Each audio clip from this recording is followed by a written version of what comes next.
What up? What up? Merv and Taison show. What's up with you, Tay?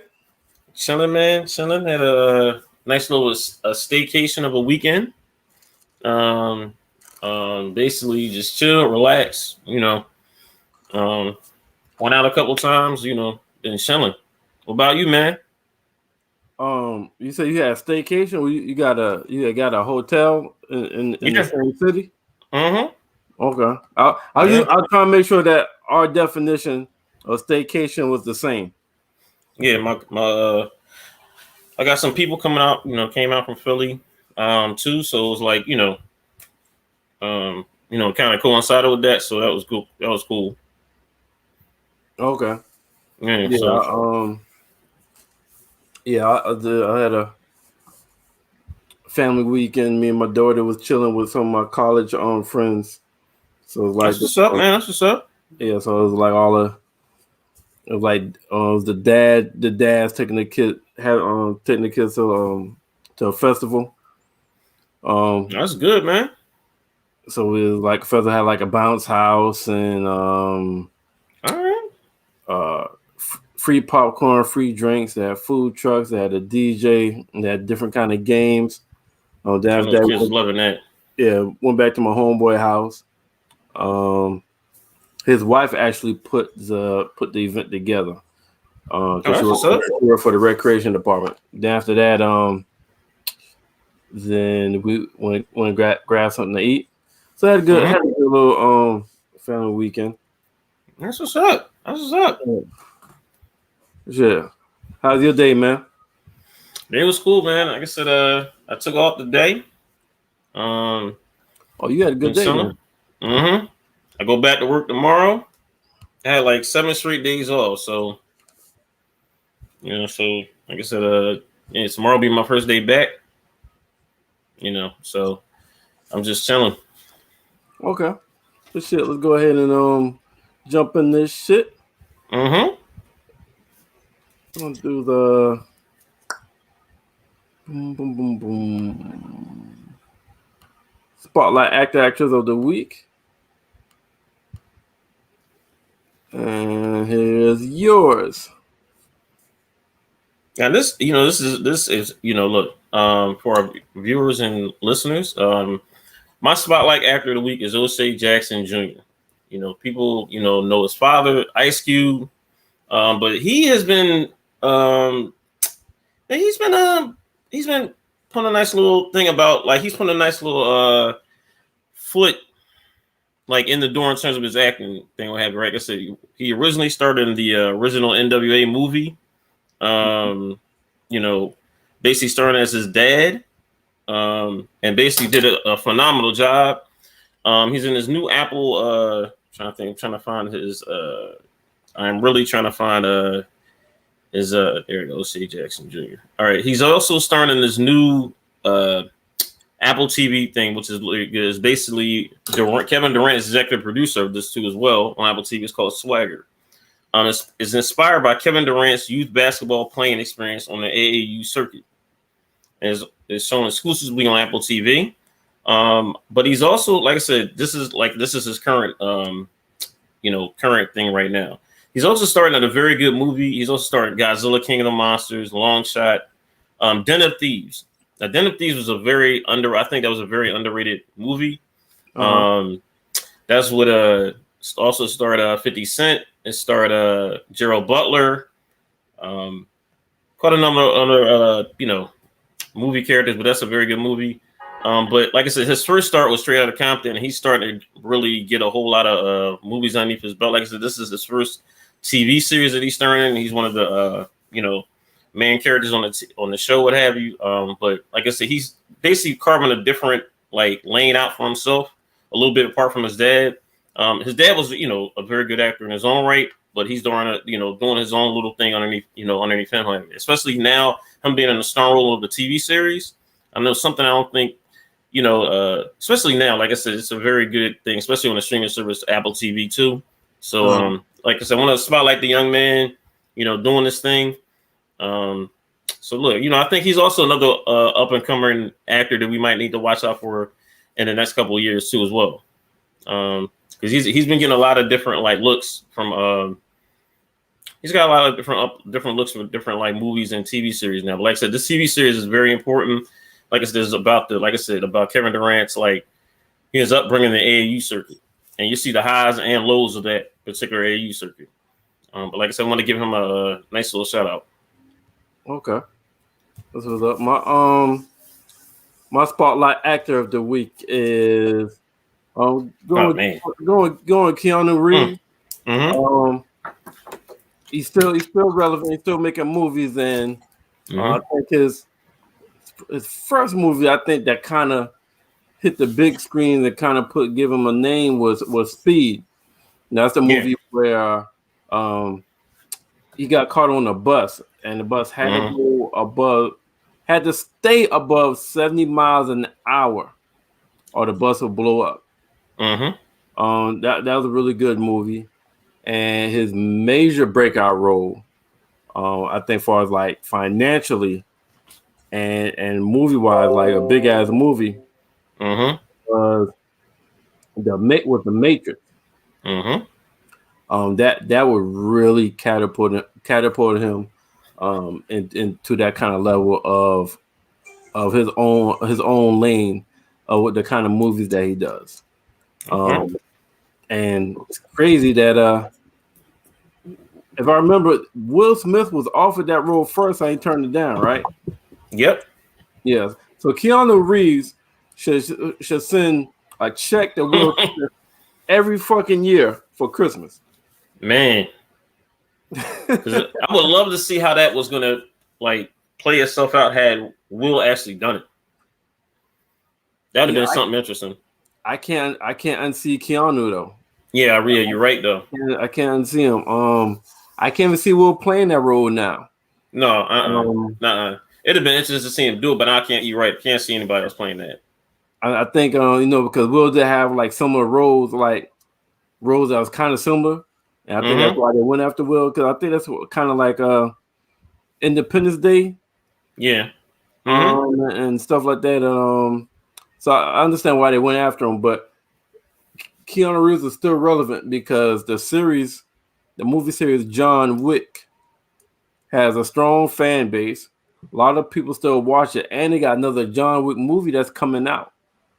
So it's not the end of the John Wicks. They got another one that's coming out, so he's still relevant. One thing that I appreciate about Keanu Reeves, he's not an Oscar type actor. He's not gonna give you that. He's not gonna give you that drama or that character. He's just like, God damn, that was some great acting. He just, but he understands his strength. He understands what kind of actor he is. Like, he understands his movies. Agreed. So the movies that he's done really fit his strengths and what he does well. The Matrix, John Wick. His movies are entertaining. They are. His action is entertaining. So the John Wick series, I've enjoyed all of them. Have you seen the John Wick movies yet? Yes, I have. Seen all of them? I think the third one is my favorite. Oh man, a lot of crazy action in the third one. Oh man, what man? They're saying they're going to do also. They're going to do a series, like a prequel series, about John Wick. Not it's based on the building that he was, that hotel that he was in. They're going to do a prequel, John. I think on Amazon. Okay. Based off of that, so like, just like Merv said, I can't even like. They say, look, if you have not seen John Wick, all three of those movies, man, I don't know, tell you that is probably some action-packed, never a dull scene in those series. The third one was crazy. So I just got a message that there's rumors that Keanu was casted for a secret Marvel movie. Ooh. Yeah. Oh man. That came from the homie Sean. I told you before, Sean is real big on Marvel. That's why Even though Tuesday is especially for TV shows and movies, stay away from it because Sean and Mark really talks heavily about Marvel on Monday. Yeah, so Marvel Mondays. You got that from the homie Sean. Yeah, so you want to talk Marvel? Just let Marvel Mondays. Marvel, and then you come on the Monday show on the music and the and sports. Yeah, they talk heavy about Marvel on that one. But he just definitely just told me. Yeah, and you know what? He fit Marvel. He does. I can really see him doing Marvel. He really fits Marvel movie. You know what I would like to see him do though? I would like to see him do a villain. Because it would be something out of his comfort zone a little bit. Just like you said, he's done like those type of roles, but I want to see him do like a villain. Something different for him. Especially like in a Marvel movie. Because it would be something I think we wouldn't expect from him. I think he can pull it off.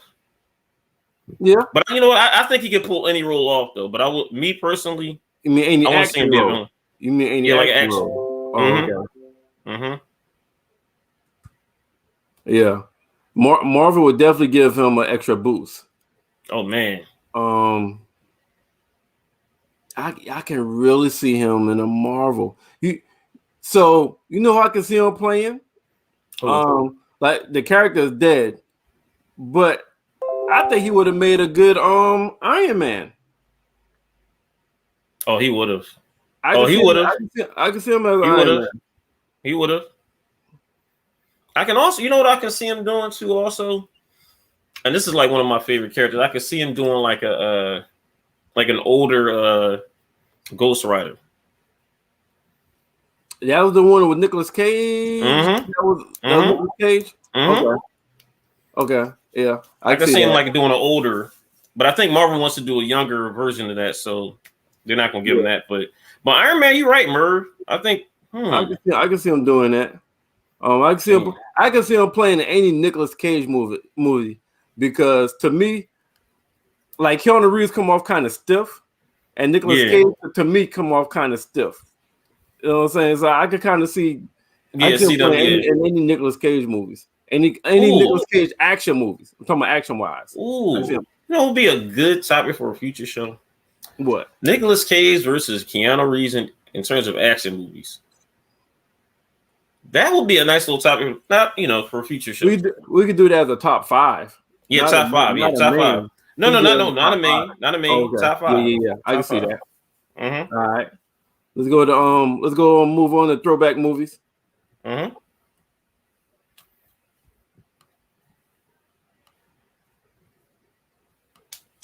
Pull yours up. Your throwback movie.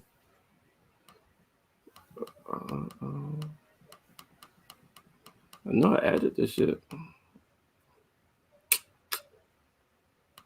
The fuck?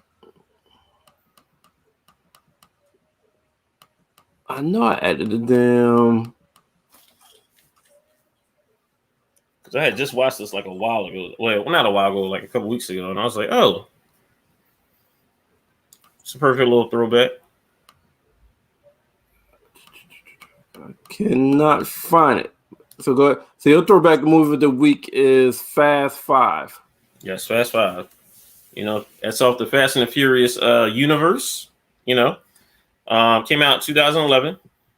Basically, Dominic Toretto, as we all know, him and his crew, they're playing a massive fight to buy their freedom while in Brazil, while on the sights of a Brazilian drug lord and a dangerous federal agent. And federal agent happens to be, as we get introduced to, The Rock. Dwayne Hobbs, what have you. This is when his character gets introduced, and this is literally, I think this is what I can't wait for too. Also, because I saw this movie a couple weeks, so this is nothing but action packed from the gate, what have you.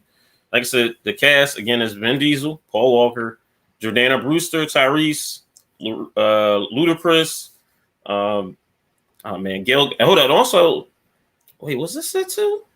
No, she wasn't in that one, but. This is probably one of my top 3 about all the Fast Fives. and top off the three? Fast and the Furious franchise. Let me get that You straight. you got Fast 5 top 3? Out of the Fast and the Furious series. I don't remember 5 enough to I can't even go back and forth with you right now because I don't remember enough to do it. Yeah. This was a good one. I saw this like I remember going to the movie theaters. See, this is my son.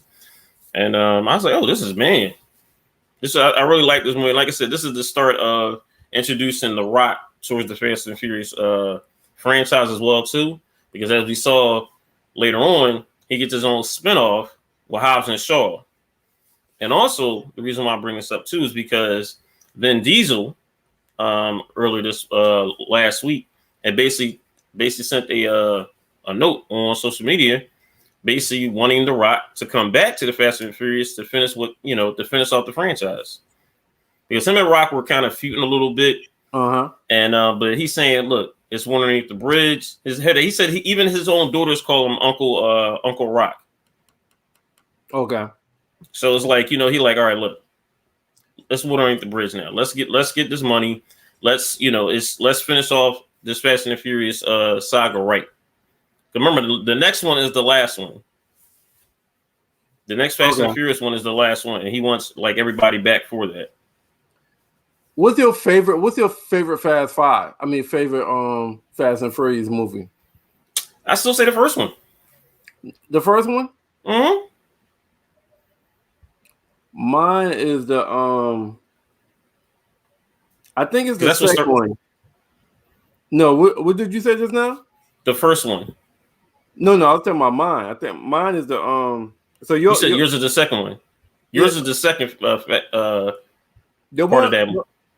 The first one with fuck. What's the black guy name? Damn, Tyrese. Oh, Tyrese. The very first one with Tyrese. I think it's the second one. Too Fast, Too Furious. Too Fast, Too Furious. That's what that is. Too Fast, Too Furious. Okay, so is that's the third one, right? Yep. No. Tokyo Drift was either the second or third. I think that was the third one. No. The third one. Okay, so Tokyo Drift was third. Okay, so yeah, my favorite one was the one on the first one with Tyrese, man. Oh, hold up. And I'm glad you brought that one up too, because they're saying that they're trying to get back. I just brought that to Too Fast series. Eva Mendes, I forgot she was in there. Mm-hmm. They're trying to bring her back for this as well too. They're trying to make this the last Fast and the Furious probably one of the biggest star-studded movies. That last one, they're trying to bring her back. They're trying to, definitely want to bring Cardi B back because they think they might bring Cardi her own spinoff kind of thing. Mm-hmm. They're trying to really get that urban money. Oh heck yeah! They did say she did a phenomenal job. They said she did a phenomenal job. And she's in the one that's about to come out, or the one that just she was out. She was in the one that came out, and they said while filming, she did it like a phenomenal job. Okay, I haven't seen that one yet. I haven't seen that one. You didn't see the last one? I heard mixed reviews. Some people, Mark keep calling it garbage. That's all right, man. I like it because it sets up, and also you get the story behind why Dom is how he is. Oh, okay, gotcha. Okay, you get the story there, and it's a great storytelling. Okay. Now hold up. Now I'm gonna say this though. Now some of them stunts, and that's what it was like. Just too fucking ridiculous. But we all know how the Fast and the Furious look. Yeah, but I heard when the damn cars went in the damn space. Yeah. It did. Mm-hmm. So it did go in space. That was some true shit. Mm-hmm. But see, they already told us that it, quote unquote, was going to do that a couple of years ago. So when I saw like some of the pre-orders, I said, "Oh, here we go." I mean, it did just about. If you really think about it, it did just about everything they could do on land, sea, and air. Why not try outer space? Yeah, I guess so. Wild. I guess so. Let me go to my throwback movie. Okay. All right. So my throwback movie is See No Evil, Hear No Evil. with Richard Pryor and Gene Wilder. Well, that's a classic. Oh, you seen this before? Mm-hmm. All right, so for you who haven't, for the ones that haven't seen it, one of them is blind, and the other one is deaf. All right, so they're partners. They witness a murder, and to avoid getting killed, and they got to avoid getting killed, and they gotta be a witness to the person, to find a person that committed the murder, while helping each other, because one is deaf, the other one is blind. That's what called See No Evil, Hear No Evil. It's Richard Pryor, Eugene Wilder. Those two really always had great chemistry because they're in several movies together. To me, I think this is their best work. For like being together in a movie. It's a comedy. It's really good. I think came out in the late 80s. May have been, I think. Yeah, I'm pretty sure it came out like 86 or something like that. Might have been even earlier. Hold up. 89. Okay, it was 89. Okay. Yeah, so I didn't think it came out even that late. Yeah. But this is my throwback movie of the week. Are you looking for a throwback, a comedy movie? See No Evil, Hear No Evil. Like I said, one is blind, the other one is deaf, and they're partners trying to help each other avoid getting killed while also identifying the killer at the same time. Wow. I would suggest that too. That's a great pick, Merv. I ain't seen that in a minute too. Yeah, it's been a while. Now time for the date night movie. And you had, what was your? Oh yeah, I know I got. Which one was your date night movie? I think it was this. Well, Billy. Yeah, here we go. Oh, it was when Harry. There we go. When Harry met Sally. Yep. And this is basically starring.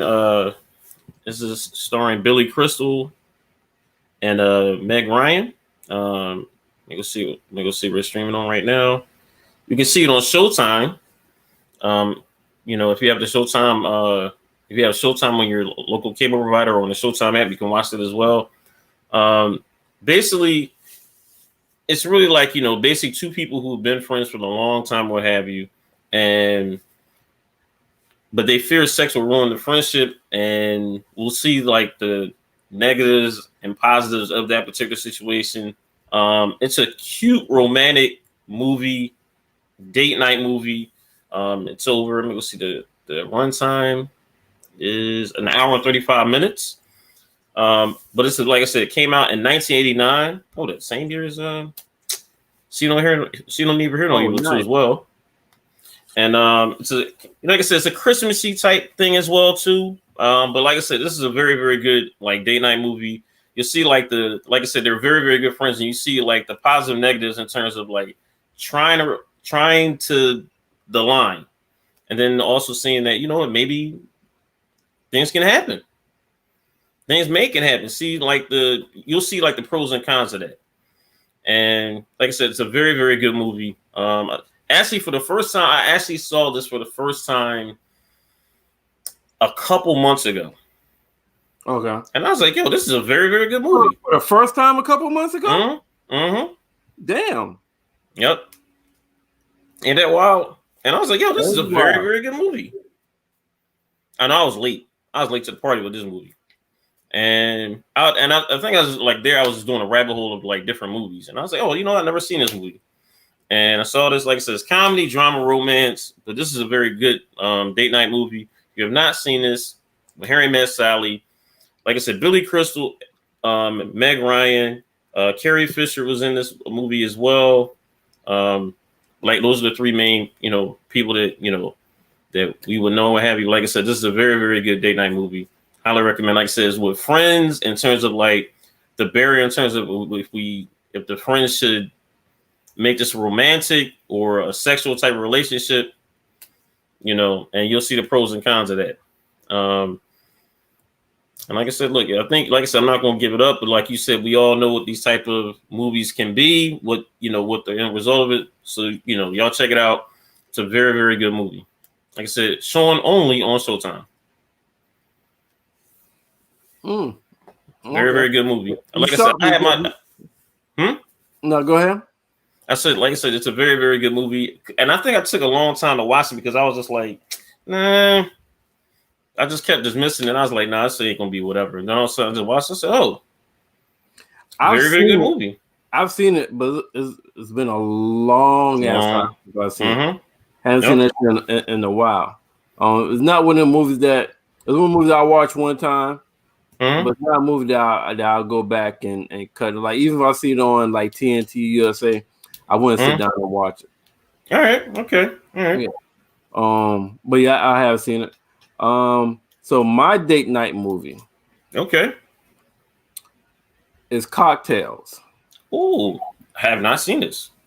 You've never seen this? Nope. Interesting. Not seen it. So, it's Tom Cruise stars in it. It came out. I'm pretty sure it came out in the 80s. So Tom Cruise is a fast talking swag bartender. And he ends up he's bartending in one of the islands, like one of the Caribbean islands. But he's good. He's great at bartending, right? And he runs into this girl. Makes her a drink. They end up hanging out. They end up hanging out and shit like that. And then yeah, they end up hanging out on the island. And she ends up leaving, going back to. She's from New York. Ends up going back to New York, and he got another friend as a bartender that kind of got. The friend taught him how to bartend, taught him how to make money, but he also was one of the friends that would dare you to do shit. So he has good ways, but also has toxic ways. And he so he'd be the type of friend, be like, "Yo, I got $200 that you can't go bag that waitress." He's that type. He's that type of friend. He wow. So, but the girl that he met, he ended up falling for her, and is a crazy story on their interactions, why they was dating, why they broke up and stuff like that. So it's a bartending movie and also a dating movie between Tom Cruise and this girl he fell in love with while he was bartending. But very, very entertaining movie. Yep, he was damn sure free spirited. Yeah, he's damn sure free spirited. So that's that's it's comedy, is entertaining. So if you like comedy with romance, I consider it like a romantic comedy. Okay. So with some drama in it too, because we got a couple of sad parts. Okay. Yeah. All right. And yeah, I always like I said, I never saw this. I didn't even know this movie. Tom Cruise, all right? I'm watching this. Tom Cruise. Yeah, this is the young Tom Cruise before the Scientology. Oh my god! What is all right? So now we're gonna talk about our binge-worthy show. Okay. All right, and you had one. Oh, I think this is it right here. Is our binge-worthy show? Man, I'm gonna say this. Brought to us by Taison. Go tell us about it, Tay.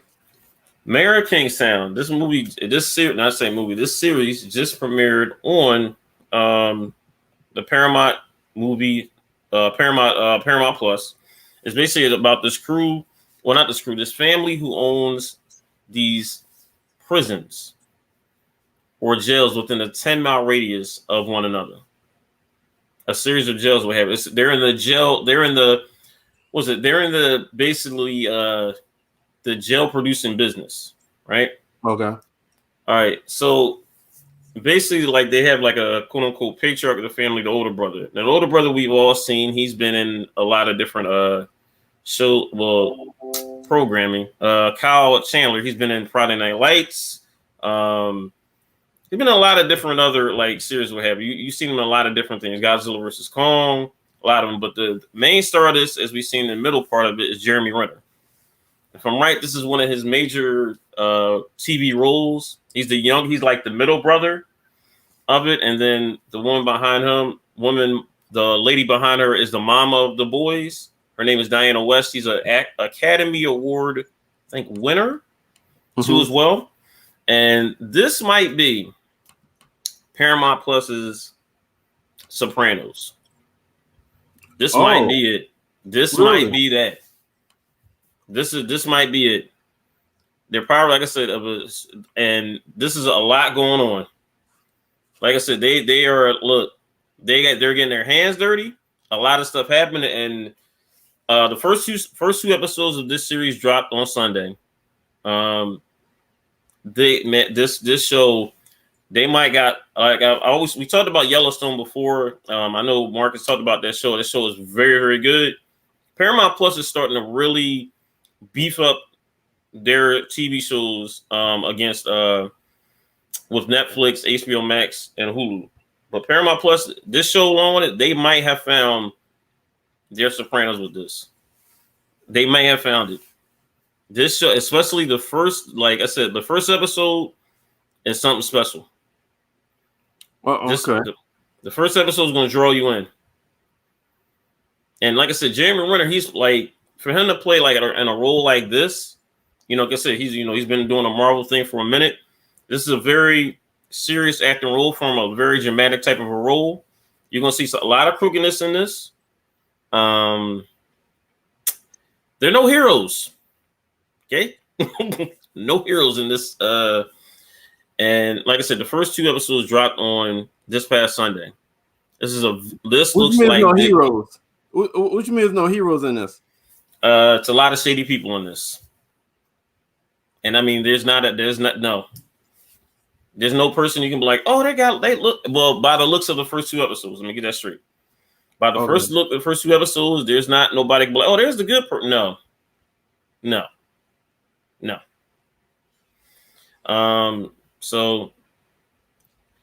Yes, Sean, he is right. He's a very versatile actor. I'm gonna get that to Sean. He is, but this show is showing his versatility.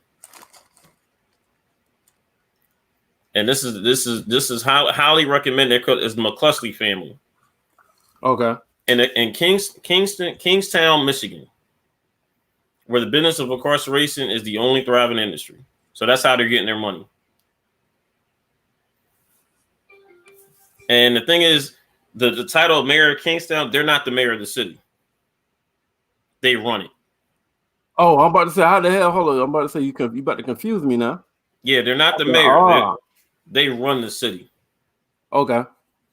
And you'll see why seeing the first two episodes of this show. This show is, man, this show's got it. This show's got it.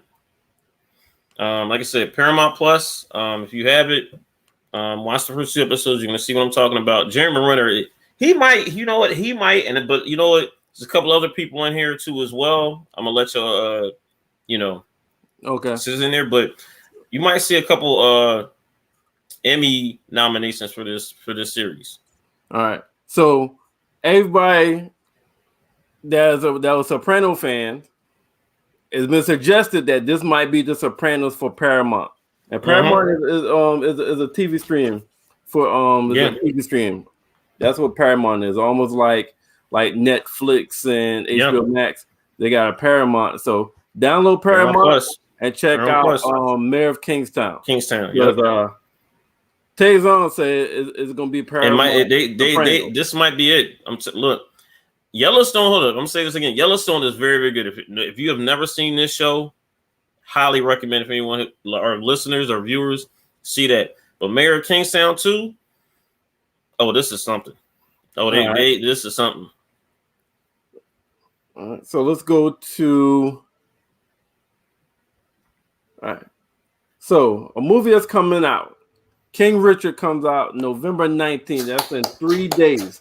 All right, so King Richard, It's about Serena's and Venus Williams' dad and how he raised the girls in California, dealt with the hood in California where a lot of those tennis courts you had to walk by gangs to be able to play just on the tennis court, and how he had a vision of his girls making a name for themselves in this world.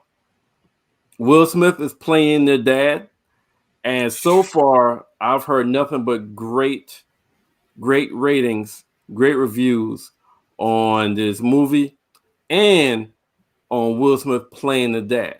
Is there anything you want to add to that? Man, I cannot wait to watch this movie. Because you know what? It's just what he said, like his portrayal, because you have to understand where he's coming from. He basically had two girls in Compton, California, two black girls. And he's basically raising them to be like also great human beings, but great stars. And in one of the also in one of the little sound bites from one of the trailers, somebody asked him, like, you got one Michael Jordan. He's like, no, I got two. You're right. Right. And people, hold on. I want people also remember too. People, and rightfully so, they're giving Serena props now, right? Serena is like the queen of tennis, probably the best tennis player. Period. Forget about male or female ever. Mm-hmm. But people forget when the Williams sister first came out. Venus was the one. Venus was the sister. She was the one, and she was getting a lot of, like I said, she got the Grand Slam, she got it all, and Serena just overtook her. And like I said, you see what their dad had to go through, to get them to where they're at right now. You see everything. And like I said, Will's good. This is going to be a very good role for Will. Cannot wait to see it. Highly recommend. And just like, Merv said, look, it's releasing in theaters and HBO Max November 19th. I'm definitely going to support. I'm definitely going to watch it. And I think, like I said, they're executive producers on this movie too as well. Both Williams sisters, Venus and Serena. All right, so y'all make sure y'all go check that out. November 19th, HBO Max and in theaters. Right. So now we got.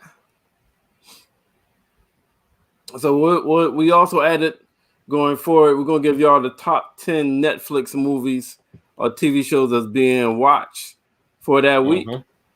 And this right here is the weekly top 10 Netflix series. Tay, you want to do this one? Yeah, I'm gonna give you from 10 to 1. Number 10 is The Thundermans. It's a season 2 rated TVG. This is a family. It's a family. It's a little kids type of show. What have you? It's in the second season. It's rated TVG. And I'm gonna give you a little synopsis of this show. And here we go. The synopsis of this show is a twin sister strives to be a superhero as her brother aspires to be a super villain, but they and their family must keep their superpowers secret. So one is a hero, the other one's a villain, and we get to see these two people interact or have. And this is like I said, it's 2 seasons, but it's crazy. This came out in 2014, and it's number 10 on the Netflix list will have you. Number 9, The Harder They Fall. We talked about this great movie last week. Idris Elba, Regina King, Jonathan Majors, host of others. It's a very, very good movie. If you're not seen it, watch it, please. Number 8 is also this another one. It's this kid's series called Coco Melon. It's got 4 seasons. Again, it's a children's series. You learn letters, numbers, alphabet, animal sounds, and more. It's a musical type of thing too, as well. It's an animated series. It's in the 4th season. Something for the family. You can watch it. Okay. Number 7 is Made. It's a limited series. Yeah, I've been hearing a lot of great feedback in reference to this show, Made. I haven't seen it yet. And basically, the synopsis is after fleeing an abusive relationship, the young mother finds a job cleaning houses as she tries to fight for a stable life for her and her young daughter. And has has 10 episodes. It's a limited series. But like I said, I've been hearing great talk about the series. Number 6, Squid Game. Look, Squid Game. Look, we know. Look, this is one of Netflix's most popular series, shows, streaming, whatever, ever. Look, I don't look. I'm gonna just skip over it because look, if you have not seen this, like I said, it's about a broke, down his luck, Korean. He agrees to take part in this particular game, called the Squid Game, and you'll see. This is also TVMA. Because a lot of stuff happens in this show. That's all I'm gonna say about that. Number 5 is Big Mouth. This is another one of Netflix's, they're one of their highest rated series too as well. It's an animated series, but this is not for little kids. This is also like a TVMA. It's in its 5th season. Some of the stars in this series: Nick Kroll, John Mulaney. It's a host of other people in there. Fred Armisen, Maya Rudolph, Jordan Peele. But like I said, it's in this 5th season. Big Mouth, and it's a very, very good series for what I've been told. Number 4 is You, season 3. Look, this is probably one of the craziest series I have ever seen. I haven't seen it, but like I said, I've ever heard about. This stalker guy. I still gotta watch it. Yeah, I think I've only seen the first couple of episodes of season 1, and I was like, "Yo, this dude's crazy." And like I said, they have they have 3 seasons, and they're basically filming the 4th now. So definitely go back and basically see that show. We also got coming in number 3, Love Hard. It's a movie. And synopsis of this is: after meeting her perfect match on a dating app, an LA writer learns he's been catfished while she flies 3,000 miles to surprise him for Christmas. And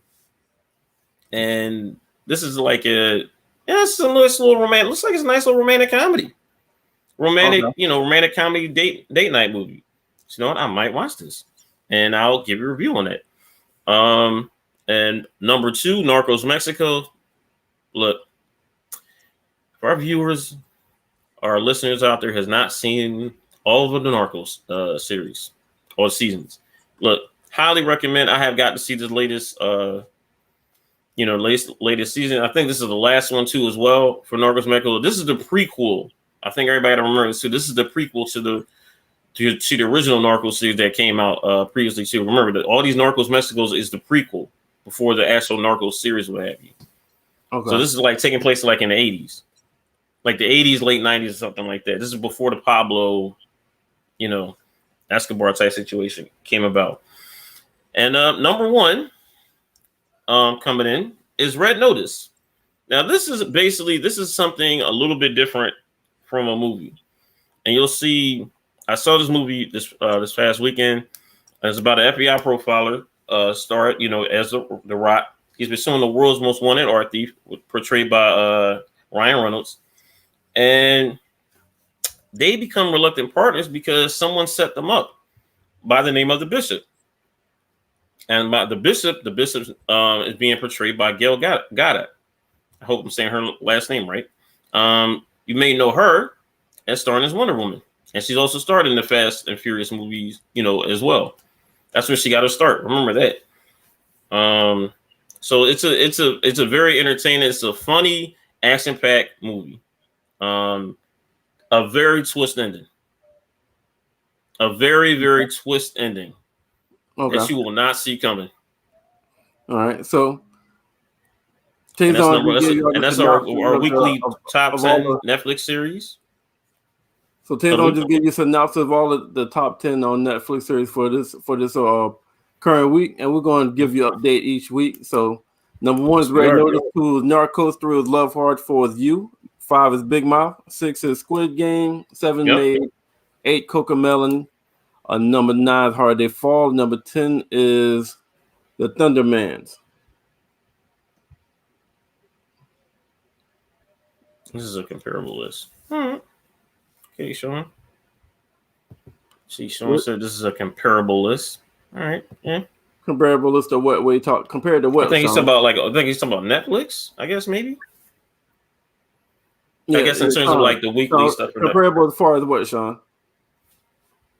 Oh yeah, maybe I am up there reading too much. If you're listening, like Yeah, could you comment some more? All right. All right, so We'll get now it's back to time that. for a top 5. Mm-hmm. All right, so the top 5 this week, we decided to do theme shows as far as like the intro, the theme song for the intro. Mm-hmm. All right, so this is local channels top 5. Now, please, everyone remember that. Hold it. Sorry about that, Merv. Please, everyone remember that. This is antenna TV only. This is not ABC, CBS, NBC, Fox. Yep. All right. So I kind of have these in the tuck though. So we'll go number 5 theme show song. All right, and what's your number 5? Number 5, I have Sanford and Son. With the intro. Had that, it's a look. And like I said, look, I told you it's one of my all-time favorite, TV characters and shows. But the intro is all that. You like, and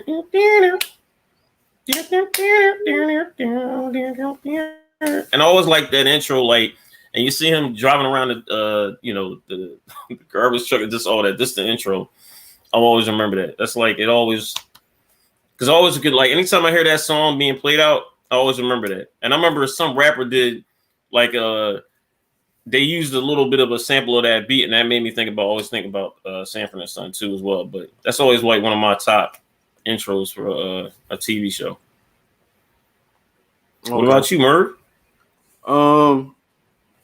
My number 5 was the Golden Girls, but I know it's on yours, so I'm not gonna use that one. I'll speak on when you bring it up for whatever ranking is yours. Okay. So my number 5, trying to think of another one off the top of my head that really stood out to me as far any as honorable mention. As far as my theme songs for a TV show. I'm going to go with What's Happening, and that's with Raj. All right. Okay, all right.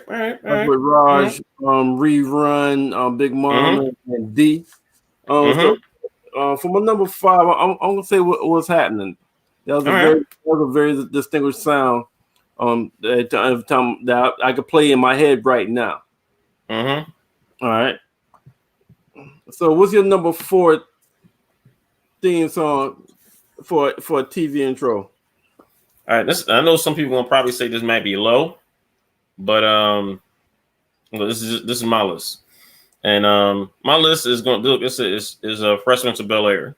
Look, I know it's Philly all day with me, but I gotta get that number 4. Like I said, Will basically writing the entire song by himself.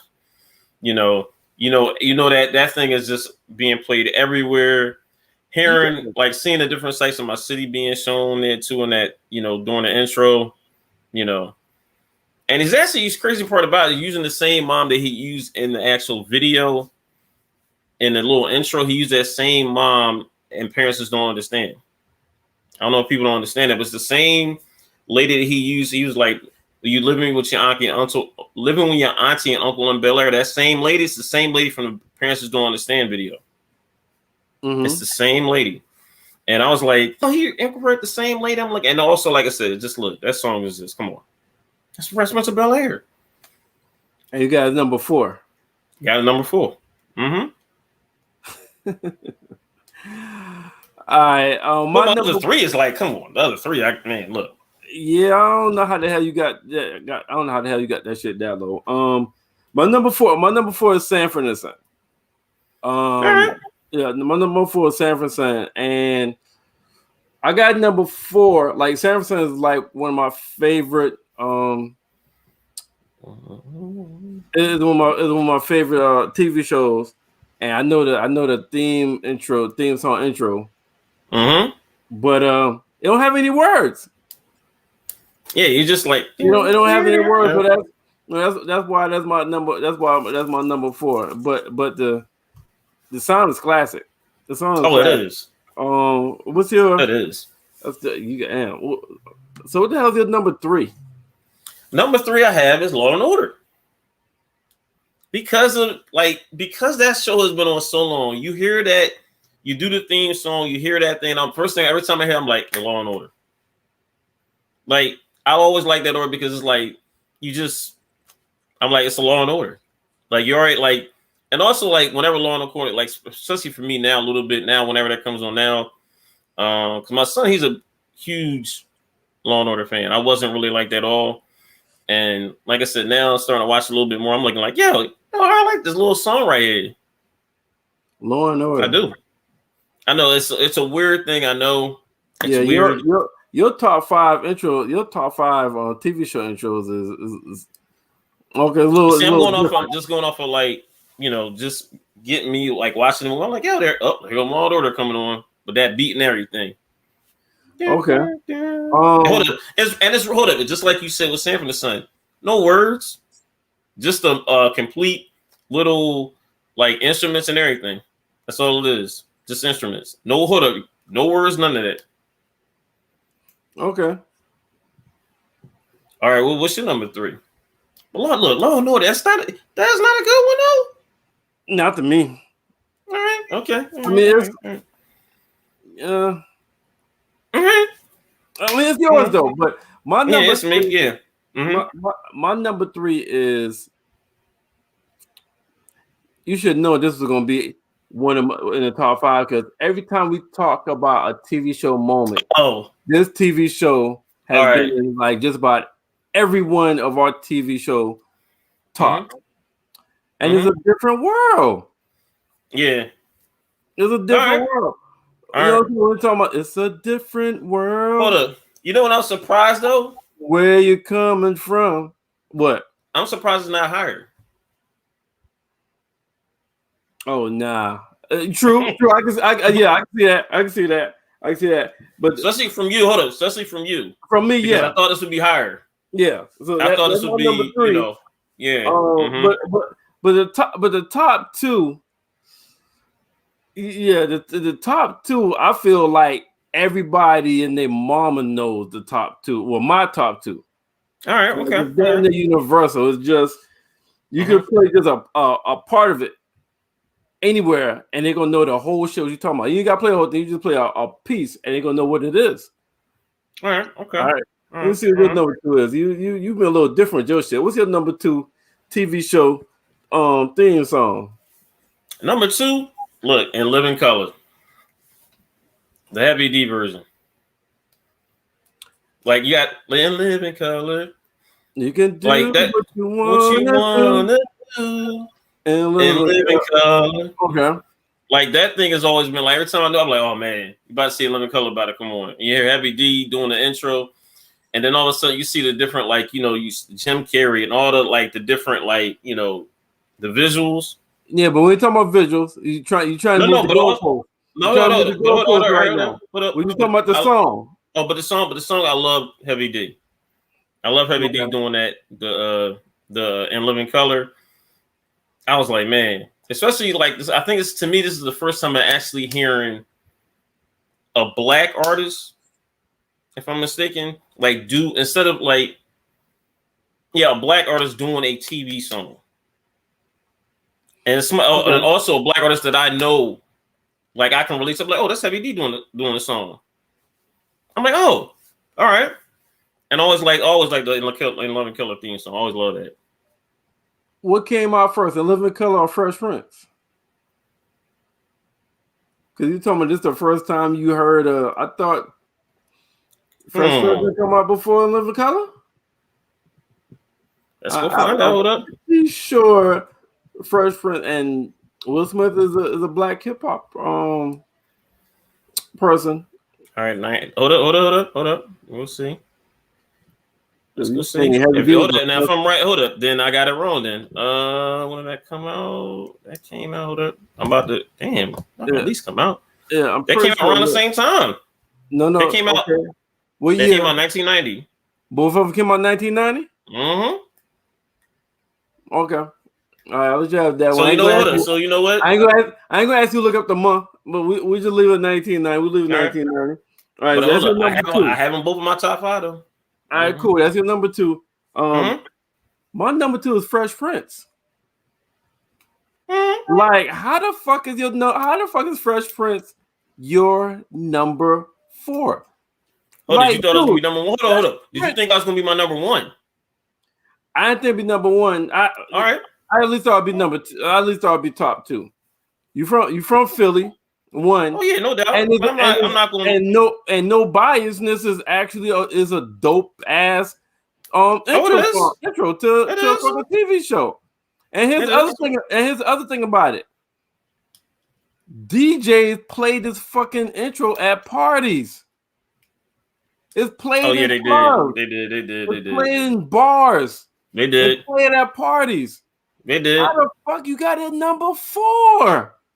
Number 4? Smart look.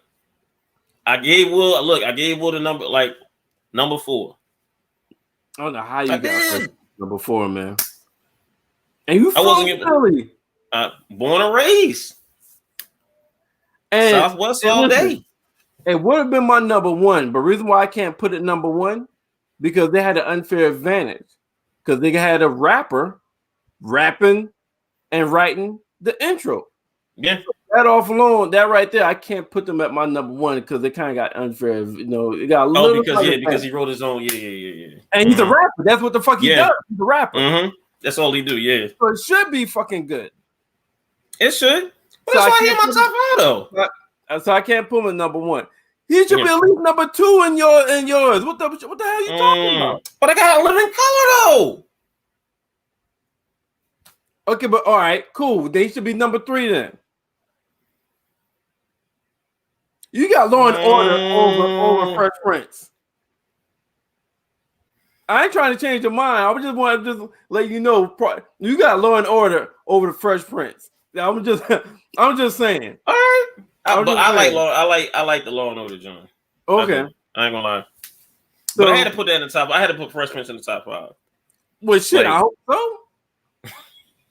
Oh, he was gonna be the top 5. The fuck? So what's let it be known he was I'm top 5. I'm scared to know what your number 1 is. Like, man, you better not say Cheers. Oh, okay. No. All right.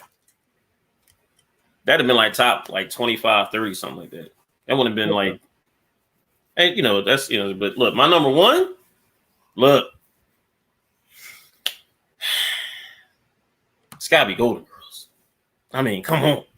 It's Golden Girls. Come on. It is, man. Thank you for being a friend. Look, tell the bet.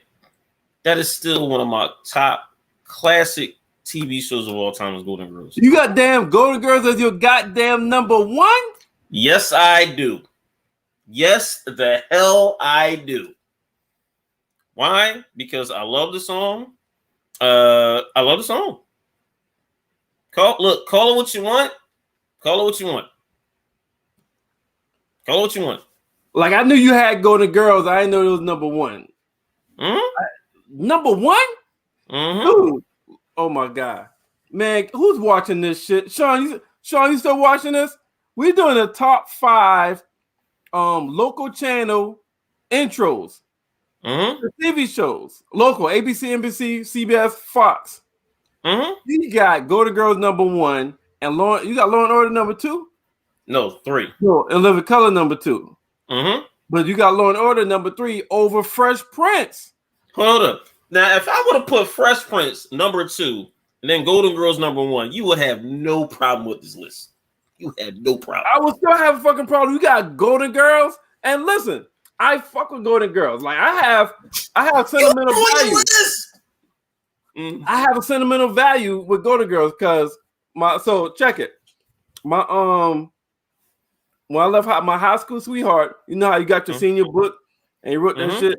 Like, she wrote a page long to me and shit. And at the end of the paragraph at the bottom, she quoted that. She said, "Thank you for being a friend, you're a pal, and a comforter and all that shit." Yeah. So I fuck with Sophia and Golden Girls and all of them, but you got Golden Girls number 1. Yep, and it will nobody's even gonna tell me any different. Nope. Sorry, Merv. I'm not. Look, Yo, can I get some help want. there, people whoever's Yeah, watching? whoever's hearing this, you can put it in the comments when you go back and listen to it. I want to hear y'all. Basically, y'all comment. I like to hear what y'all got to say about. Yo, I'm posting this shit in our Facebook group. Oh, please do. Please do. I'm posting. And I also want to hear people's comments in terms of their top 5 because I guarantee you. Yeah, that's why I'm gonna post this shit in the Facebook group. I'm gonna put yours. I'm gonna put mine. All right. All the people who has the best list and give us your top 5. Golden Girls #1. Yep. You tripping, man? Hold on. Hold up. I'm gonna say this again though. But I thought A Different Rule was gonna be #1 of you. You thought, yeah. So now, see, that's the shocking to me for this whole thing. Now the people that know me, like that's around me on a day-to-day, that's what I'm saying, like in my physical presence and shit, they probably know my #1 is, and what's surprised what my #1 is, far as like themes, the intro. Man, you crazy, man. You got goddamn. All right, let's see what your #1 is. Goddamn, Golden Girl. So my #1 is fish don't fry in the kitchen, eggs don't burn the grill. Took a whole lot of trying just to get up that hill. Now we up in the big leagues, getting out there in that bat. It's you and me, baby. There ain't nothing wrong with that. I said, we're moving on up. Hey, it's the fucking Jeffersons. Everybody know the fucking Jeffersons theme song, yo. It wasn't by a rapper. It wasn't by an R&B person or a music person. But that damn song, everybody knows that damn song. And I've actually heard it at some parties before. I've actually heard it play at some parties before. So that's my #1. Like, it's not even in your top 5. It's not even in your top 5. That's blasphemy. I feel that's blasphemy. Hold up. So if I take, let me just say this again, right? So let's say if I take out quote unquote Law and Order, what have you, right? And I put the Jeffersons in there. Okay. I'm cool with that. That's a top 5 for you. Because you can't take out Sanford and Son. You will not take out Sanford and Son. No. Right? No. Fresh Prince of Bel-Air. No. And Living Color. Because that's a little heavy D. All right. And I got Golden Girls. What you got? At #5. You put Golden Girls at #5. All right. Hold on. Let me get the top 5. Your top 5 back. Yeah. Your top 5 is Golden Girls. Yeah. #4 is, what's your #4 again? It was Sanford and Son. All right, Sanford and Son. 3. 3 was what's saying? 3 was A Different World. Different World. #2 was 2 is Fresh Prince. All right. Okay. All right. And 1 Jefferson. Right. So my top 2 was intro songs that I've heard played at parties, and it's also dope. You know what I'm saying? I'm like, I don't think I've never heard in Living Color played at parties. I've heard like in Philly a couple. Well, in mine, in Philly, that song was good, especially that intro. It was just, I like I said, I always love that song. I love that, especially Heavy D. Like I was just like, man, I always love that intro. Especially you can just like scratch, especially being like around a couple of DJs, they would just scratch the crap out of that song too. But like I said, yeah, but this, you know what? Yeah, put Merv, just like you said, put that in the group chat. Put it in the group chat and on the page. Okay. So all our viewers or listeners, you're gonna basically get that on our Facebook page, and also on our YouTube channel. Tell us what your top 5 is. Intros, all time, like I said, only Antenna TV, only CBS, ABC, Fox, and NBC. Tell us what your top 5 intros are. All right. So now it's time to go. Now it's time to talk about BMF. BMF came back on this week, right?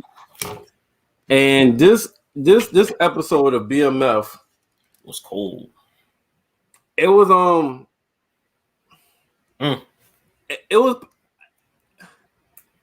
It was powerful. It was powerful to me.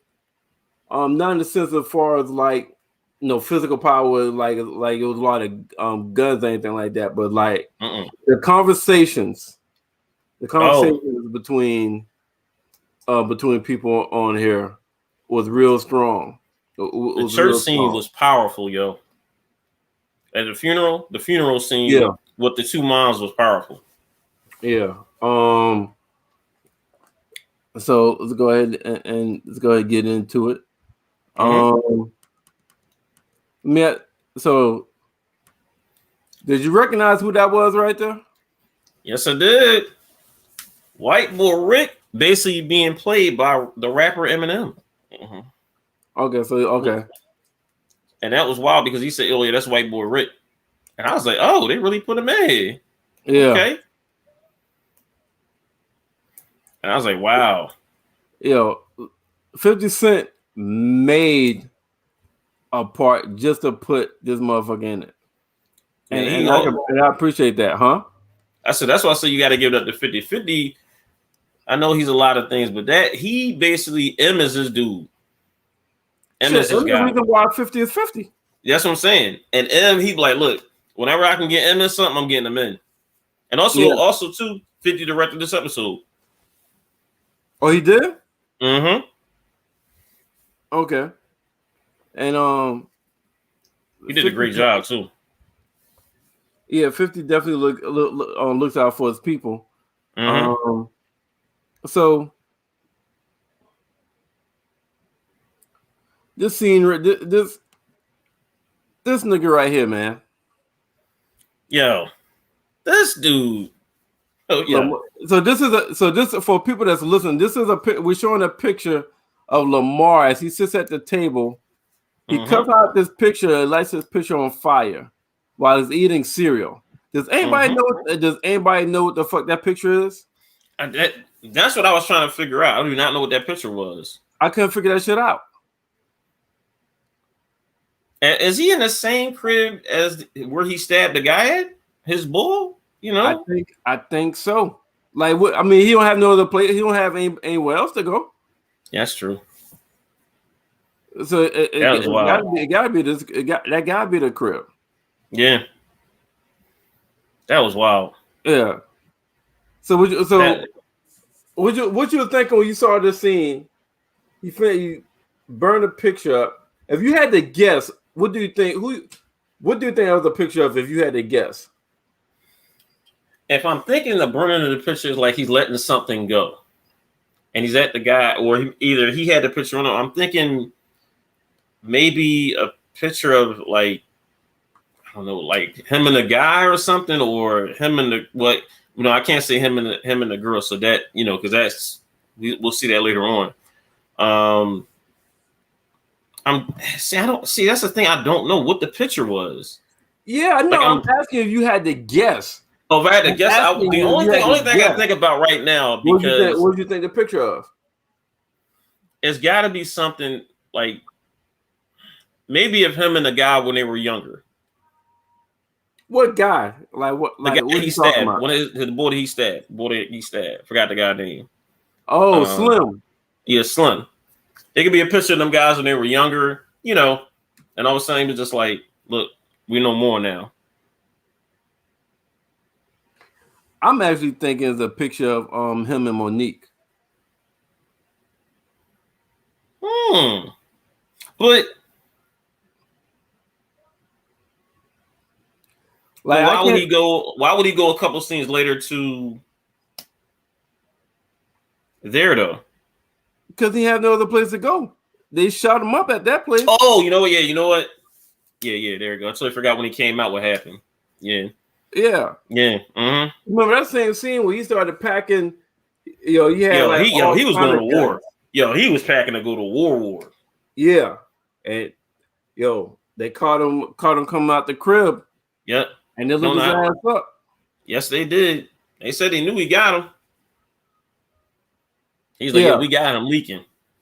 Shit, I would think so. They damn let off Uzis and shit. Yep. Hold up. Real. How did he make it out? I don't know where the heck he could have went. Yeah, that's a good damn question. I was like, dog, they searched everything. Like, how did you hold up with all that machinery? Like, dude, how'd you get out? Yeah, because they were in the back. Because remember when they looked. Yeah, hold on, go ahead. But I think they would have found them, but the cops came. They heard the sirens, and they was like, "Yo, we gotta get the fuck out of here." Yeah, because remember they still had his guns. He still had his guns with him. Because I don't remember them looking around, but like, oh, here's his heat. So he still had his heat with him when he bounced. Mm-hmm. So I was like, man, this is Lamar, man. He just keeps escaping. He just keeps escaping whatever the situation is. But crazy motherfuckers usually live a long time in this kind of environment. Crazy motherfuckers that just don't give a fuck, no heart, no conscience. They usually live a long time, man. Now, speaking of, we talked about Eminem earlier, and speaking of how 50 Cent be looking out, he definitely looking out for Snoop. Oh man, because Snoop got a major role in this first season so far. Playing the faster. Yeah. So this is the funeral. This is the funeral right here. So what you thought? What you thought about all of the funeral scenes? Yeah, the funeral scenes was something, man. That was something. First, Snoop preaching about like us killing one another, even though quote unquote he up there looking the other way in certain situations, but that's not here nor there. And preaching a very powerful sermon too. I think if anybody going back to you talk about us killing one another, about just a lot. And then like I said, this scene when you'll see the daughter talking about, oh yeah, that's her friend's parents. Like legit right after this, she said she had noticed her parent, her friend's parents came in there, was coming into the funeral as well. And this was powerful because like I said, Terry met them there as well. Beach didn't go. Dad was up there staring Terry up and down why he would come. But Terry's like, look, I'm coming here for support. They get into the church, like I said, Snoop is just preaching about, like I said, us killing one another, all that about the drug game, everything. They come out, and when the mom comes out of the deceased, she lays in. First she asks, can she talk to, what's the name, Meech and Terry's sister, what have you? And she asked right in front of him, was like, why did you lie to the cops? You know something. And then she went into Terry and Meech's mom like there's no tomorrow. Basically, also at the wrap of it, basically telling her, I wish your son was dead. I wish it was your son that was one that did. Right in front of their kid. Man, yo. And she basically, when the parents also found out that Terry and Meech paid for the funeral as well. Right in front of everybody, too. She's like, but you think this is going to solve anything? Nope. Yeah. It's crazy. Like you said, it's crazy because that's when they found out why everything is happening. That's how they found out that they kidnapped. Kidnapped. A rival gang member. Kid. With child. Yep. Kid. Yep. And so, but you know what? The mom, they really have said fuck Meech because I really get with that. Private right here. It says Lucia revisited their former lawyer to persuade her to work with them again. There might be a possibility if they can find the attending nurse in a room from surgery. They might have a case. I'm sorry, I'm looking at the title of it, Saving Private Terry. Yeah. They really don't care about me at all. But they really don't. Here's the problem what I have about everybody else, right? Everybody else knew what these guys were doing. The mom knew, but she was like, she's looking the other way.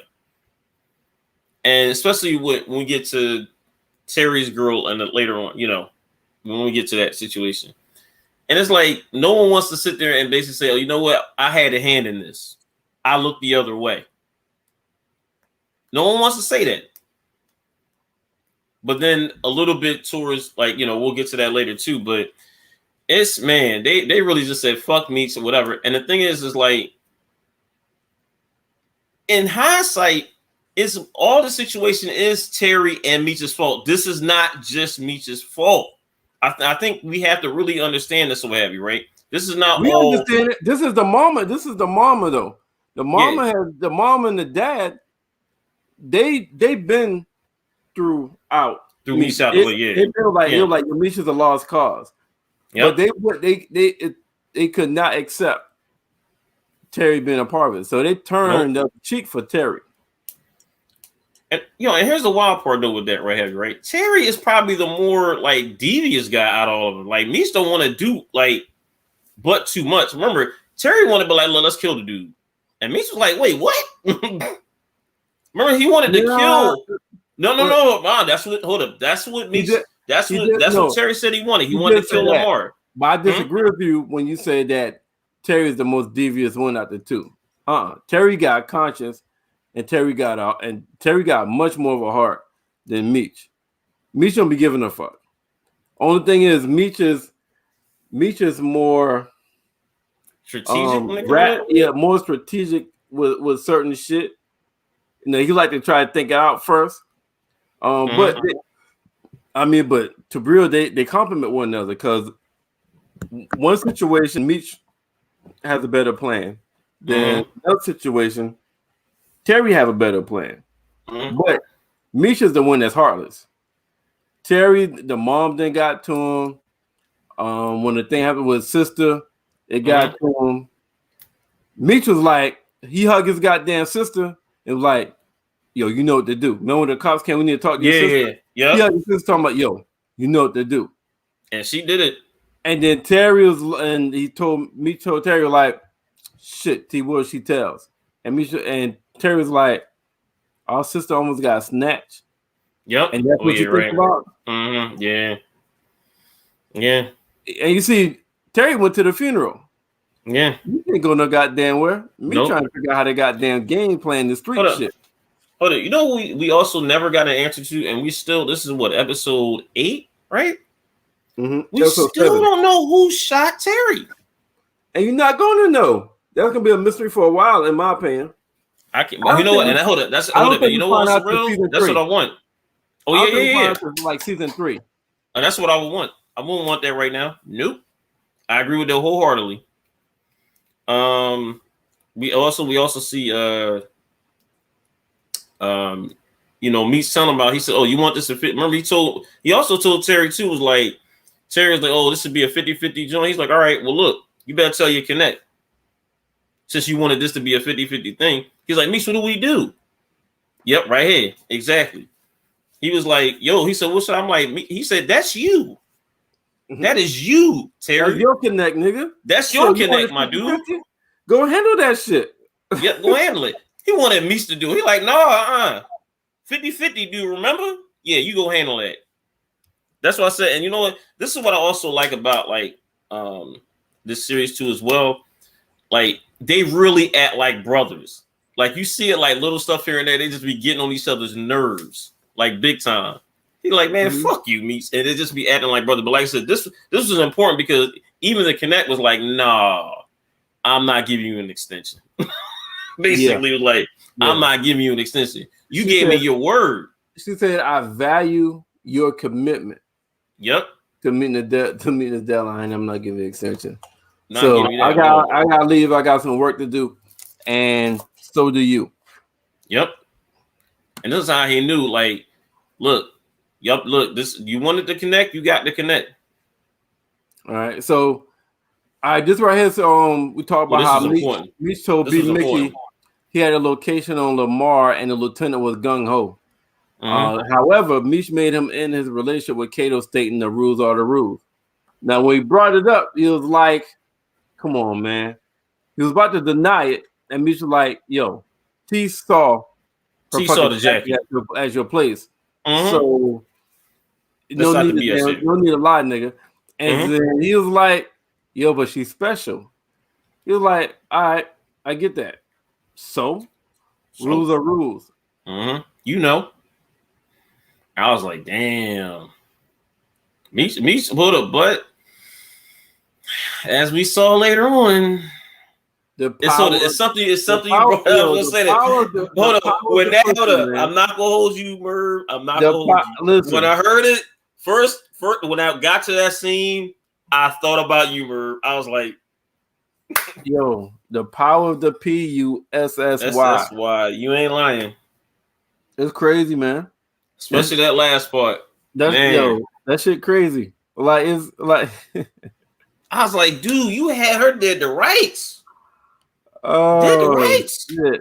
But okay, all right. We'll see how this goes out. Mm-hmm. You know. So go ahead. Not that part. Hold on. Before you say this too, now we know what I don't know if you let me say now, but also I don't know if you have this in this or not in terms of why Kato did. All right. Okay, all right. Yeah, all right, like, never mind. Yeah. Just I just wanted to ask you. At least you stopped me from doing this. All right, cool. Let's go talk about this. All right. Mm-hmm. So this is right. Misha and B. McKee entered the spot where Lamar could be, because after Lamar got shot, he went to his baby mom house. Ended up choking out the baby mom until his daughter said dad. Yep. So it's crazy afterwards who the fuck she called. You know Meech. That was wild. Meech. It was like at this point, I don't give a fuck about him. Here's what I think he might be at. She gave it up. Basically called Meech. Hold up. To end it. She basically called Meech to put a hit on this motherfucker, yo. To end it, yep. Because look, especially now, like he basically now knows as he said the last episode, the spigot's off. Right? It's off now. Yeah. You have nothing to go back to. Definitely off now, but before he still had a chance to make it right. Yeah. Now it's off. Yeah. It's off. So especially like that with her daughters. Nope, that's off, my dude. So and that, like I said, it's crazy that the first person she called was wild. Especially that is who she was fucking while dude was away. Mm-hmm. Yeah. And she did say, like, damn, that's still wild though. Kidnap your daughter, come back. You call the first dude. You called the dude who kidnapped her. But I'm pretty sure she knew that Meech wasn't gonna do anything. Meech wasn't gonna do shit. Yeah. Meech wasn't gonna do shit. So he had to go after her. Meech and B. McKee entered the spot where Lamar could be. Master pistols fitted with silencers. They saw bloody bandages, and B. McKee was going to shoot the back of the chair, assuming it was Lamar, until Meech deflected his arm, throwing his shot. It was a young bot home alone, and Meech gave him a wad of hush money. And then fled, yep. And they fled. He's like, here. He told him, he's like, hey, here you go. We weren't here. Yo, this motherfucker B. McKee, he's trigger happy. This on site. Is always ready to kill a motherfucker. Hold up. On site. He's on 10 on site. All the time. Don't even care. Like, let's get him. Like, he was upset. He was upset that Meech got somebody outside of the crew. Of the family to take care of it, yep. They'll go take care of Lamar instead of him. And I was like, wow, you can't be putting your fingerprints on everything, my dude. Man, but he don't care. Because, like I said, the thing is with him is he's like, because he's killed somebody before, there's nothing to him anymore. It's really nothing. It was nothing to him before then. What you mean? That's what I'm saying. That's what I'm saying. There's nothing to it. There's nothing to it with him. So he's really on just like whatever. I can kill anybody anytime. Don't even care. Right. But that's what I'm saying with B. Mickey. It's like he on site. He don't think about the big picture at all. Nope. Like I think that might be the thing that's gonna have to be. That might be his downfall. He's just too much on site. I can see that definitely. That's craziness though. You know what? Nope. That's not gonna be a downfall. we already. Yeah. One person be a downfall.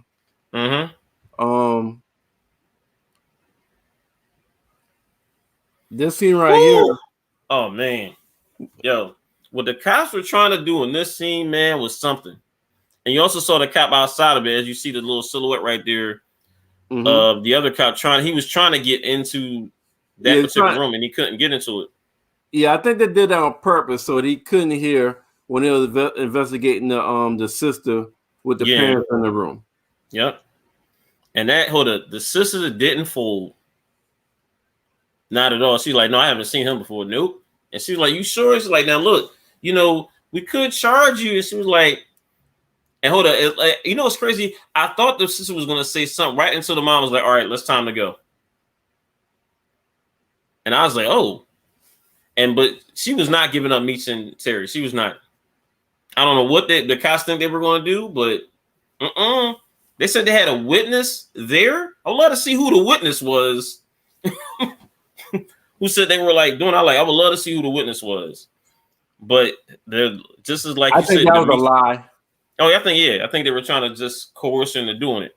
Yeah, I think that was a bluff. Just to scare her in that shit. Yeah, and she did not, was like, nope. And I think also too, when the cops also told the mom about they had a witness too. I think the mom wanted to shake the sister. The sister is not ratting her brothers out. Y'all can forget that. When I saw, I was like, as soon as that part, like, is this what you said about when Meech told her was like, you know what you gotta do? Like, she's not ratting on her brothers. She's not doing it. Even though what happened, her classmate got killed, she ain't ratting her brothers out. Just like you said, it's all in the family. We all we got. We all we got. No, they each protected one another. How the fuck did Lamar know where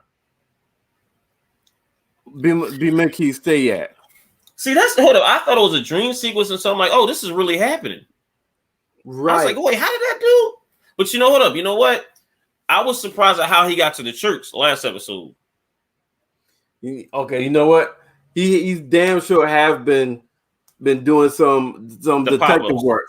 Yeah, random pop-up. Yeah, he's been doing some fucking detective work, finding shit out. Yeah, you still haven't found out where Meech and them live at yet, though. Which is still wild, though. But hold up. But you know what? On some real, with that, I think it's going to be hard for them. Because now they really don't live with their parents. Well, they do. But a lot of times, people that's in a game like that, they don't reveal where their parents live at. Because they know it could be. That's the consequences. Yeah. So a lot of people in the game, they don't reveal where their parents stay at. Like they don't even tell people that's within the circle, that's within the crew, where the parents stay at. Unless it's like maybe one or two people that they feel like they could trust with their life. So that's not too surprising. They ain't know where the parents live at. Oh yeah. True. I know some people in real life that's in the game that never disclose like where their parents, if their parents stay somewhere that nobody knows, that you gotta like give directions to or something like that. Yeah, like people that already live in the hood.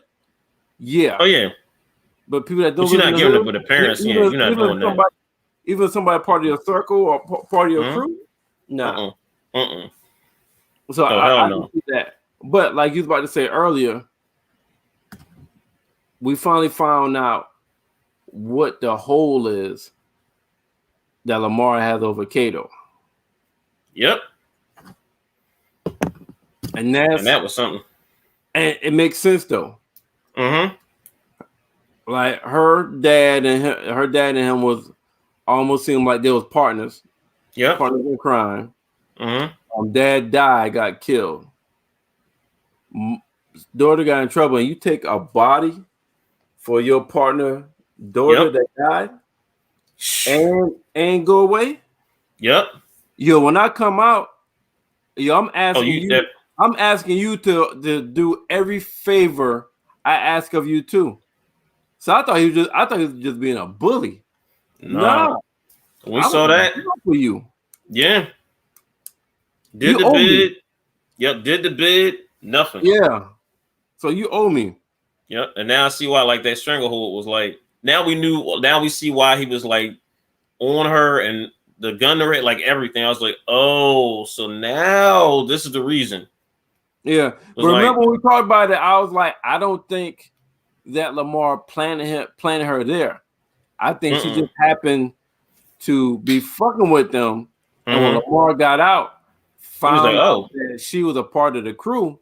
And like, oh shit, I know somebody I could talk to. Let me go holler at her. She owe me a favor. Yeah. And that's that's exactly what it was. I didn't know something. I didn't know it was that fucking big though. I didn't know either. And I was like, yo, man, whoo. But and also, he in a weird way he cares for her. In the street way he cares for her, but when it comes to business, he's moving around like a chess piece. In the streets, there's nothing personal, it's just business. So when it comes to the money, anybody can get it for the most part. Yep, and you saw what he said though. Look, you gonna kill Meech, I'm getting Terry. Yeah, and if you fail me, yep, I'm gonna kill you. Yep, I'm gonna kill you. So hold up. Go ahead. I'm gonna let you go with that. I'm gonna let you. Oh, no, I want to say then then motherfucker leaves, and what other dude sees him leave, don't have a gun on him, so he got to hide in the car because he don't have his gun. He left his gun there, but he saw Lamar leave, which led to this right here. Whoo! Hold up. I'm gonna say this. Kato at gunpoint. Hold up. I'm gonna say this, Merv. I thought this was the end. I thought this was the end. Not gonna hold you. I thought this was the end. I thought this was the end of Kato. I was like, well, it was good seeing her on this season of BMF, but she can talk her way out of everything. She really could. She really can. And also, it goes. Hold up. What do you always say, Merv? What do you always say, Merv? Yo, the power of the pussy. Thought about you.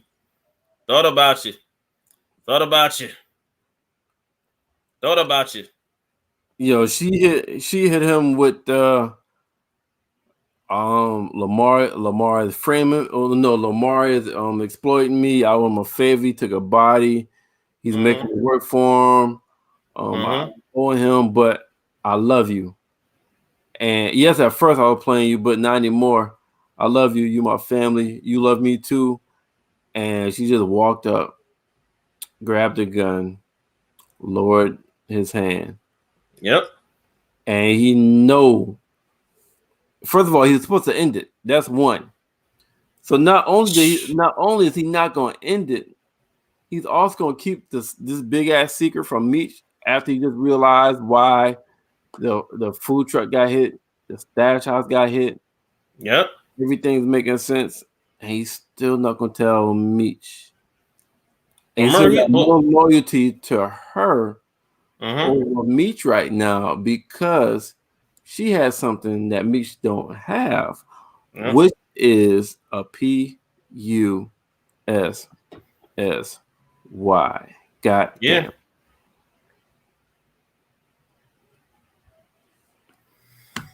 I mean, yeah. First person I thought about when I saw that scene play itself out, I like Merv was right. I mean, hey, listen, I know cocaine's a hell of a drug, but goddamn, it is. Yo, I saw that. I was like, come on. And the thing is, I knew he wasn't doing it because he hesitated. The first when he had her, and then he started talking like, oh, he gonna let her go. Because everybody else he shoots very quickly. Yep. As soon as he started talking to her, I was like, wait, what are you talking for? As soon as he cocked it, I was like, oh, this is it. Yeah, I thought it might have been it too, because he was like, you want to tell me why Lamar's leaving my house before I peel your fucking wig back? Yep. I thought that was it. Yeah. So I thought she was gonna have a piece on it. They was gonna just do whatever. But I'm like, but I think, like I said, you gotta give it to Kato. Very underrated MVP this season. Like a very underrated player in this season because of the situation she has gotten out of. Mm-hmm. If you really think about it, she has got herself out of a lot, and now they're trying to hold up, but it goes back to something I said before in terms of now they're gonna try to get rid of Lamar. They've been trying to get rid of him. No, but now she's gonna have help now. now it's gonna be them two trying to get rid of, because remember they have to get rid of Lamar before. I mean, they had help before. But hold up, but remember now. But remember now, they have to get rid of Lamar before he even talks to Meats and Terry, because if look, he's gonna basically tell Lamar and Terry, like, tell Meats and Terry, like, look, Kato, yo, she's the leak in your crew. We'll see how this should play out. We'll see how it should play out. The finale is next week. Yeah. Finale is next week. That's gonna be good. All right, so that she walks up to him, put the gun down, gives him a hug, and starts crying, and the motherfucker takes the fucking bait. Yep. He was like, okay, all right. I'm like, come on, dog. In other news, you got the mom about to have dinner and talks to the girlfriend, telling the girlfriend, you are enabling Terry, and you gotta put your foot down with Terry. And she breaks down, starts crying, and agrees with her mom, with Terry's mom. So it's me or the streets. While the family convened for dinner, Terry apologized for what happened to Darius in private. Lucille pleaded with LaWanda to convince Terry to get out of the drug game, knowing she lied for him. LaWanda breaks down, says she's not for the drug dealer lifestyle.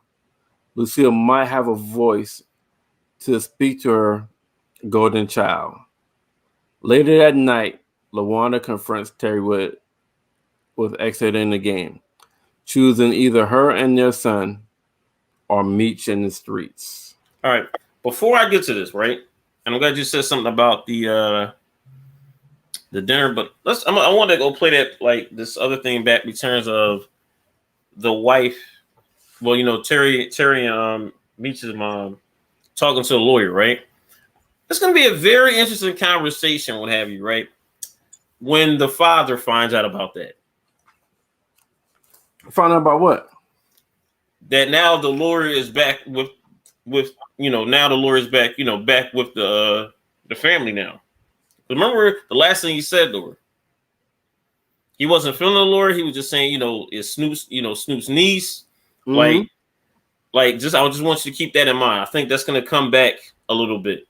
But as far as this thing right here, of course that's going to come back. You act like you saying something profound.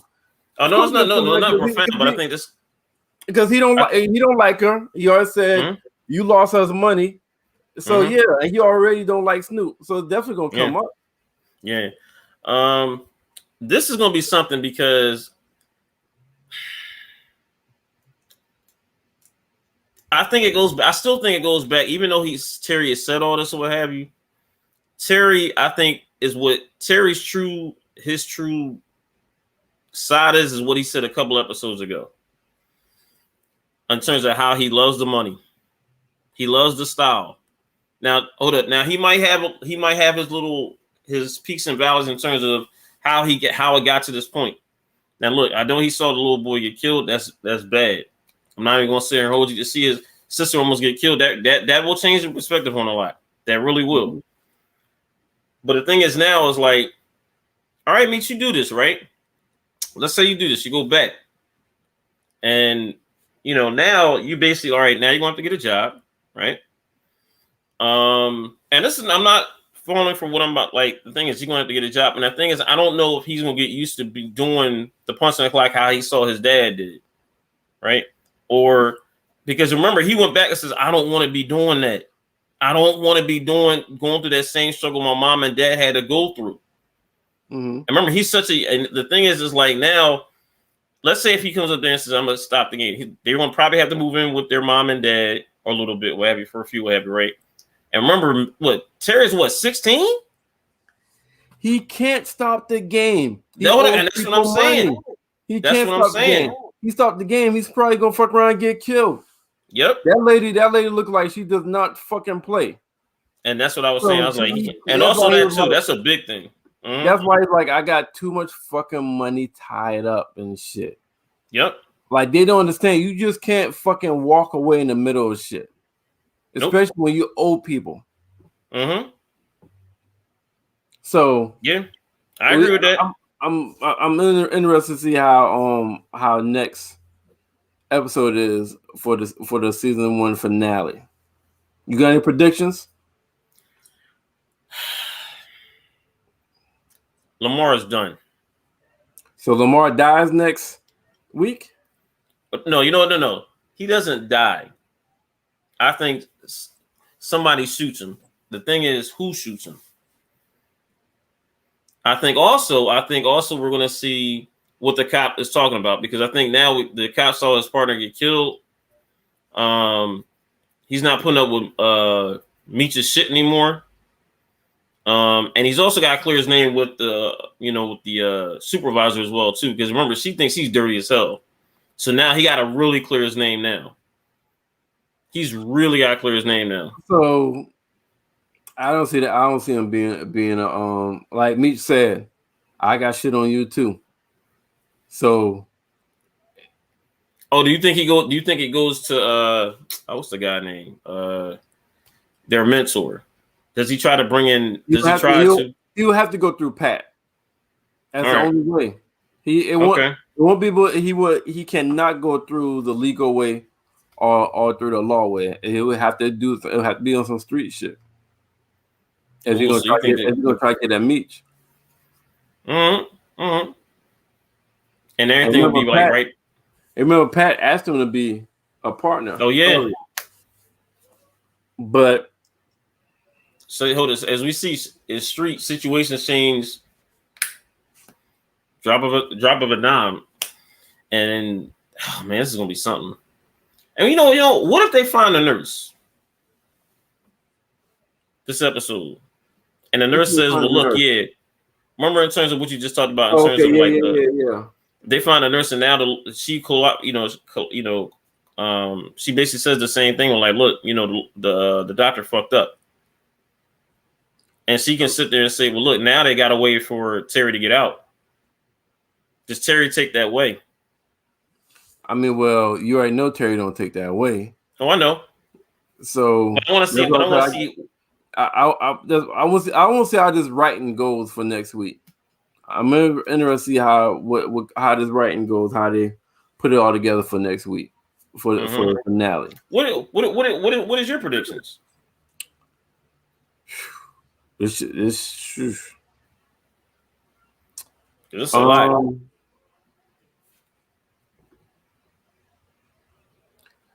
If this shit wasn't based off a true story, I would probably say Lamar dies next week.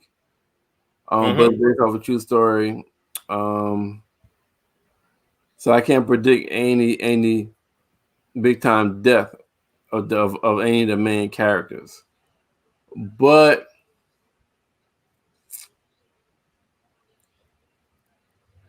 you know what? I actually don't have any predictions. I don't have any predictions. I can't think. Nothing comes to mind of something I see that's foreshadowed for next week right now. So I just have to wait and see. Then we talk about this shit afterwards. Can't wait, man. Can't wait. So, but also too, next week is also Powerball 2. Yeah. Season 2, episode 1. 21st, right? Mm-hmm. Okay. So, we got Double Up next week. Yes, we do. They got like I said, I'm also and this is also for the viewers and also for you, Merv. I'm about to be done season 3. About to start season 4 tonight. A Power. I will be done. I'll be done. I've been going through all these episodes. Okay. Let me know when y'all done. All right, I got you. Yeah, I don't need the in between. Let me know when you're all the way done. Got you. But like I said, look, this is, you know what? I'm gonna leave you this. I know we're about to wrap this up, but this has been some very fascinating storytelling in this show. Like, because you're seeing from a lot of different perspectives. You talking about the original Power? Yeah, original Power, but also too, with BMF. I meant to say it too with BMF too as well, but BMF, I'm really enjoying this show. especially being autobiographical too as well. Like, you're seeing from all different perspectives in this show. Of why they did. And also they also shows you like, look, the consequences. Yeah. Especially we saw like a young person get killed last week. They show you like, look, stuff like this happens. So don't Yeah. But so that's about it. All right. So next week, we'll be doubling up. With Power Book 2 and the season finale of BMF. So we might change up a little bit for next week to make sure that we modify to get both of those in the season premiere and the season finale back to back. So we'll put that together. All right, Taison, good show tonight. Great show. All right, well, till next Tuesday. See y'all next Tuesday, y'all. Take it easy. Hold up. I ain't shout out my people. Oh yeah, go ahead. Blackjack TV, Zingo TV, channel 199, 198, Blast Music, Mile High Radio, Stacks, Sean, Tina B, Becca, Mark, Mel, Ife, solid partners that we working with in the background. Yes. To jump up to that next level. Thank y'all, to the fans, to our listeners, to everybody that's been rocking with us. Yo, come back tomorrow. Tomorrow's Freestyle Wednesday, where we're going from topic to topic. We're only doing hot topics, hot Facebook posts, hot articles, and we jump boom, boom, boom, boom. It's gonna be great, everybody. Tomorrow night, 8 p.m. Tune in. All right. So Taison, the Gent Street General, we out. All right, man. We out. Take it easy.